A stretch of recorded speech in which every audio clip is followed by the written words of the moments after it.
شروع اللہ کے نام سے جو بڑا مہربان نہایت رحم والا ہے۔ الف لام میم۔ یہ کتاب قرآن مجید، اس میں کچھ شک نہیں کہ کلام خدا ہے، خدا سے ڈرنے والوں کی رہنما ہے،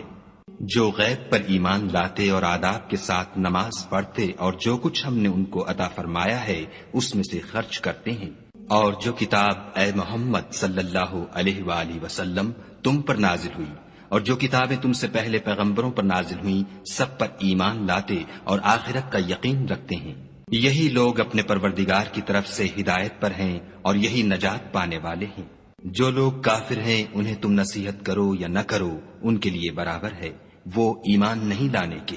خدا نے ان کے دلوں اور کانوں پر مہر لگا رکھی ہے اور ان کی آنکھوں پر پردہ پڑا ہوا ہے اور ان کے لیے بڑا عذاب تیار ہے۔ اور بعض لوگ ایسے ہیں جو کہتے ہیں کہ ہم خدا پر اور روز آخرت پر ایمان رکھتے ہیں، حالانکہ وہ ایمان نہیں رکھتے۔ یہ اپنے پندار میں خدا کو اور مومنوں کو چکمہ دیتے ہیں، مگر حقیقت میں اپنے سوا کسی کو چکمہ نہیں دیتے اور اس سے بے خبر ہیں۔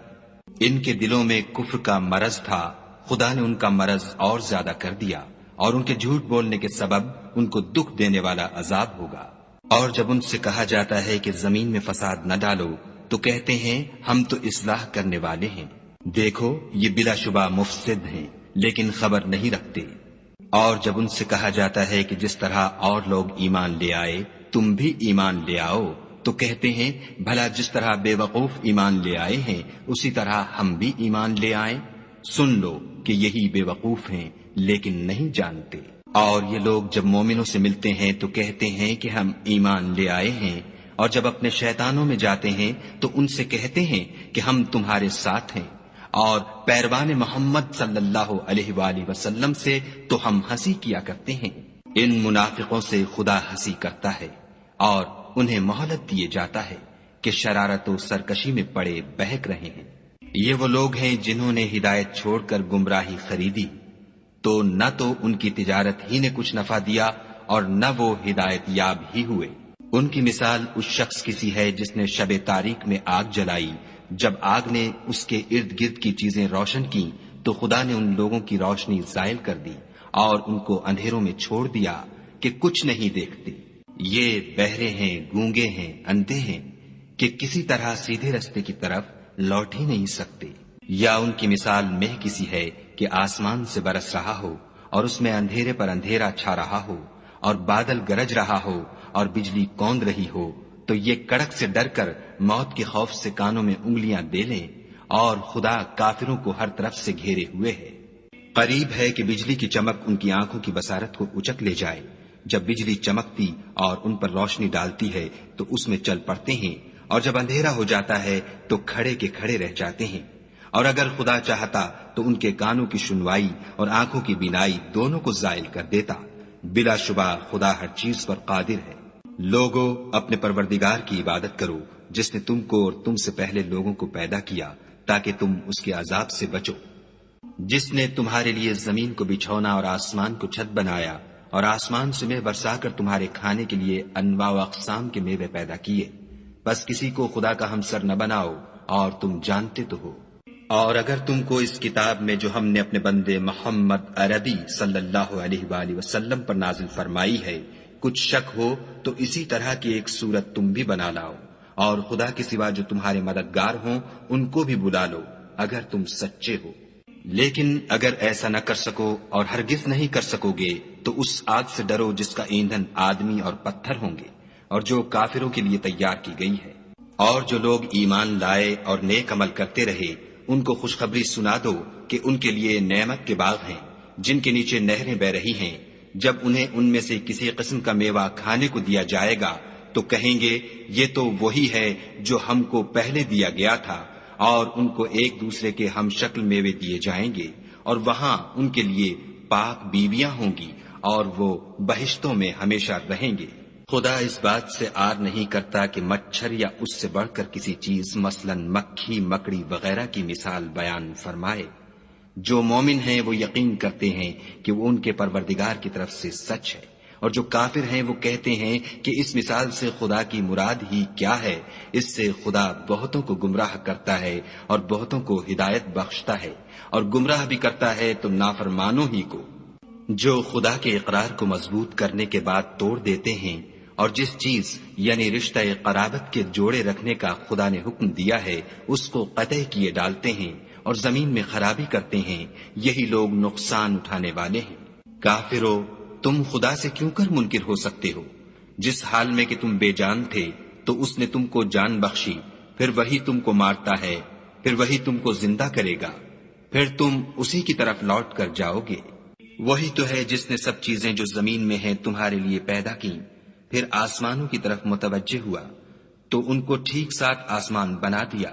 اور وہ ہر چیز سے خبردار ہے۔ اور وہ وقت یاد کرنے کے قابل ہے جب تمہارے پروردگار نے فرشتوں سے فرمایا کہ میں زمین میں اپنا نائب بنانے والا ہوں۔ انہوں نے کہا، کیا تو اس میں ایسے شخص کو نائب بنانا چاہتا ہے جو خرابیاں کرے اور کشت و خون کرتا پھرے، اور ہم تیری تعریف کے ساتھ تسبیح و تقدیس کرتے رہتے ہیں؟ خدا نے فرمایا، میں وہ باتیں جانتا ہوں جو تم نہیں جانتے۔ اور اس نے آدم کو سب چیزوں کے نام سکھائے، پھر ان کو فرشتوں کے سامنے کیا اور فرمایا کہ اگر سچے ہو تو مجھے ان کے نام بتاؤ۔ انہوں نے کہا، تو پاک ہے، جتنا علم تو نے ہمیں بخشا ہے اس کے سوا ہمیں کچھ معلوم نہیں، بے شک تو دانا اور حکمت والا ہے۔ تب خدا نے آدم کو حکم دیا کہ آدم، تم ان کو ان چیزوں کے نام بتاؤ۔ جب انہوں نے ان کو ان کے نام بتائے تو فرشتوں سے فرمایا، کیوں میں نے تم سے نہیں کہا تھا کہ میں آسمانوں اور زمین کی سب پوشیدہ باتیں جانتا ہوں، اور جو تم ظاہر کرتے ہو اور جو پوشیدہ کرتے ہو سب مجھ کو معلوم ہے۔ اور جب ہم نے فرشتوں کو حکم دیا کہ آدم کے آگے سجدہ کرو تو وہ سب سجدے میں گر پڑے، مگر شیطان نے انکار کیا اور غرور میں آ کر کافر بن گیا۔ اور ہم نے کہا کہ اے آدم، تم اور تمہاری بیوی بہشت میں رہو اور جہاں سے چاہو بے روک ٹوک کھاؤ پیو، لیکن اس درخت کے پاس نہ جانا، نہیں تو ظالموں میں داخل ہو جاؤ گے۔ پھر شیطان نے دونوں کو وہاں سے پھسلا دیا اور جس عیش و نشاط میں تھے اس سے ان کو نکلوا دیا۔ تب ہم نے حکم دیا کہ بہشت بری سے چلے جاؤ، تم ایک دوسرے کے دشمن ہو، اور تمہارے لیے زمین میں ایک وقت تک ٹھکانہ اور معاش مقرر کر دیا گیا ہے۔ پھر آدم نے اپنے پروردگار سے کچھ کلمات سیکھے اور معافی مانگی تو اس نے ان کا قصور معاف کر دیا، بے شک وہ معاف کرنے والا اور صاحب رحم ہے۔ ہم نے فرمایا کہ تم سب یہاں سے اتر جاؤ، جب تمہارے پاس میری طرف سے ہدایت پہنچے تو اس کی پیروی کرنا، کہ جنہوں نے میری ہدایت کی پیروی کی ان کو نہ کچھ خوف ہوگا اور نہ وہ غمناک ہوں گے، اور جنہوں نے اس کو قبول نہ کیا اور ہماری آیتوں کو جھٹلایا وہ دوزخ میں جانے والے ہیں اور وہ ہمیشہ اس میں رہیں گے۔ اے آل یعقوب، میرے وہ احسان یاد کرو جو میں نے تم پر کیے تھے، اور اس اقرار کو پورا کرو جو تم نے مجھ سے کیا تھا۔ میں اس اقرار کو پورا کروں گا جو میں نے تم سے کیا تھا، اور مجھے سے ڈرتے رہو۔ اور جو کتاب میں نے اپنے رسول محمد صلی اللہ علیہ وآلہ وسلم پر نازل کی ہے، جو تمہاری کتاب تورات کو سچا کہتی ہے، اس پر ایمان لاؤ اور اس سے منکر اول نہ بنو، اور میری آیتوں میں تحریف کر کے ان کے بدلے تھوڑی سی قیمت یعنی دنیاوی منفعت نہ حاصل کرو، اور مجھے سے خوف رکھو، اور حق کو باطل کے ساتھ نہ ملاؤ اور سچی بات کو جان بوجھ کر نہ چھپاؤ، اور نماز پڑھا کرو اور زکوٰۃ دیا کرو، اور خدا کے آگے جھکنے والوں کے ساتھ جھکا کرو۔ یہ کیا عقل کی بات ہے کہ تم لوگوں کو نیکی کرنے کو کہتے ہو اور اپنے تئیں فراموش کیے دیتے ہو، حالانکہ تم کتاب خدا بھی پڑھتے ہو؟ کیا تم سمجھتے نہیں؟ اور رنج و تکلیف میں صبر اور نماز سے مدد لیا کرو، اور بے شک نماز گراں ہے، مگر ان لوگوں پر گراں نہیں جو عجز کرنے والے ہیں، جو یقین کیے ہوئے ہیں کہ وہ اپنے پروردگار سے ملنے والے ہیں اور اس کی طرف لوٹ کر جانے والے ہیں۔ اے یعقوب کی اولاد، میرے وہ احسان یاد کرو جو میں نے تم پر کیے تھے، اور یہ کہ میں نے تم کو جہان کے لوگوں پر فضیلت بخشی تھی۔ اور اس دن سے ڈرو جب کوئی کسی کے کچھ بھی کام نہ آئے، اور نہ کسی کی سفارش منظور کی جائے، اور نہ کسی سے کسی طرح کا بدلہ قبول کیا جائے، اور نہ لوگ کسی اور طرح مدد حاصل کر سکیں۔ اور ہمارے ان احسانات کو یاد کرو جب ہم نے تم کو قوم فرعون سے مخلصی بخشی، وہ لوگ تم کو بڑا دکھ دیتے تھے، تمہارے بیٹوں کو تو قتل کر ڈالتے تھے اور بیٹیوں کو زندہ رہنے دیتے تھے، اور اس میں تمہارے پروردگار کی طرف سے بڑی سخت آزمائش تھی۔ اور جب ہم نے تمہارے لیے دریا کو پھاڑ دیا تو تم کو تو نجات دی، اور فرعون کی قوم کو غرق کر دیا اور تم دیکھ ہی تو رہے تھے۔ اور جب ہم نے موسیٰ سے 40 رات کا وعدہ کیا تو تم نے ان کے پیچھے بچڑے کو معبود مقرر کر لیا اور تم